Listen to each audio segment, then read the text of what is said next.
Hello, friends.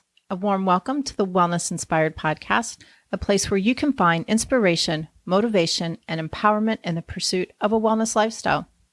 I'm your host, Sherry Davidson, and as always, I'm here with my Terrier Mix rescue dog and co-host, Finn.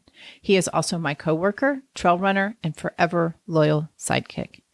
In this episode, I want to share with you an article I came across in one of my TCM publications called Acupuncture Today. As I skimmed through the paper, the headline, Acupuncturist Wanted for Mission to Mars, by Bill Reddy, LAC, caught my attention. In large font, there was a quote from the article, and this is what it said. NASA and other government agencies have been researching acupuncture for more than a decade to replace hundreds of pounds of medications for space travel. Wow, that is super cool. Why? Acupuncture in traditional Chinese medicine is one of the most accepted complementary and alternative medicines. But we still have to prove ourselves to the Western mind. I believe the gap is closing more and more all the time, and it's studies like this that help our medicine tremendously. That is why I decided to do a wellness bit on it here, to advocate for this amazing medicine. And if you're thinking about how acupuncture can work for you but still question its efficacy, you're going to want to hear this episode. So let's jump into what this article has to say about acupuncture going to Mars.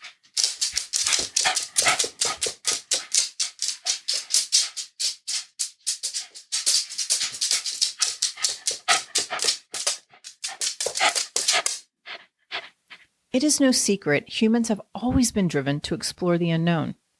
From our ancient ancestors traversing the unknown seas in search of new land, to modern-day astronauts who journey into uncharted space. But can you imagine the amount of preparation it takes for a space voyage? A mission with a crew 3 to 6 can take 6 months to a year to complete. And not only does there have to be enough food, but enough medical supplies to keep the astronauts healthy on a long-distance space voyage. And according to Bill Reddy, it costs $10,000 to put 1 pound of payload, that's cargo plus passenger, into space. So as you can see, storing common medications for 6 months to a year can be pricey and take up a lot of real estate. So what if exploring these distant horizons didn't require packing heavy physical items like suitcases filled with supplies and medical gear? Well, according to scientists at NASA, it may be possible with something as simple as acupuncture. That's right. Researchers at the agency are now looking into the possibility of using non-pharmaceutical treatments like acupuncture to replace the current weight load of medication and gear for those adventurous souls who explore far and beyond our world. The French, Chinese, and Russians have already used acupuncture in space to prevent and treat microgravity-related conditions.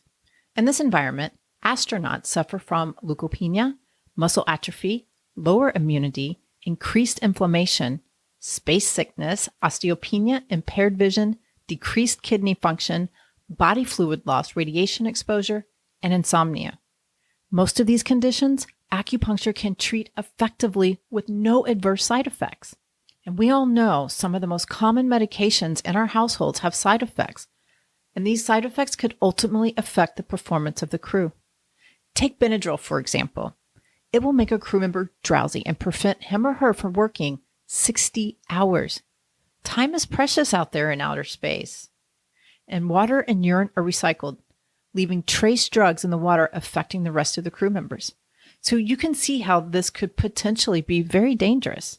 And this is why acupuncturists are being invited on a mission to Mars.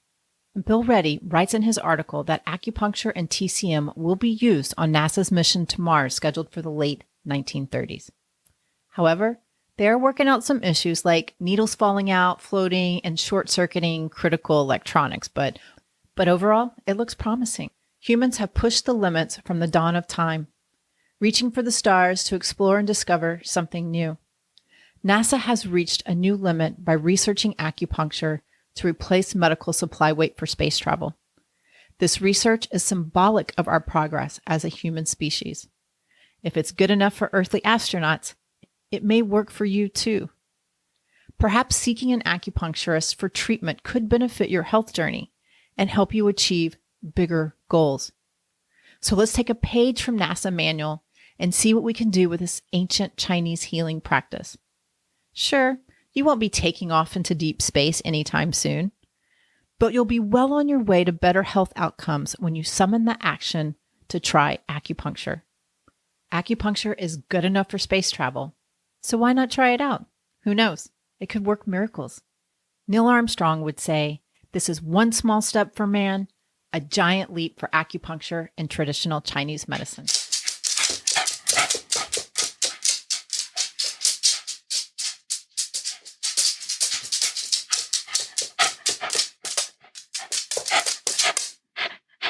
If you like what you hear, please subscribe to the podcast and share with your family and friends. You can also give me a rating and review wherever you listen to your podcast. It helps others find me as well. To get updates on new episodes and wellness inspiration in your inbox, please join the Wellness Inspired community. Go to thewellnessinspiredpodcast.com to sign up. I'll put a link in the show notes so you can click and join. Also, there is a Facebook community at The Wellness Inspired, and follow me on Instagram at wellness_inspired. If you are in the Houston area or just visiting and interested in our services, acupuncture, herbal medicine, cupping, Zen Shiatsu, or dry needling therapy, contact us. You can find out more on our website at element5om.com. That's element, the number 5om.com. I'll put the link in the show notes as well. If you're interested in health and wellness coaching, we can connect in the clinic or on Zoom. Reach out and we'll get you on the schedule. As always, I would love to hear your feedback. I am dedicated to bringing you great content to inspire, motivate, and empower you in the pursuit of a wellness lifestyle. Thank you so much for listening. We'll meet here again next time. And never stop exploring, learning, loving, and being you. Bye.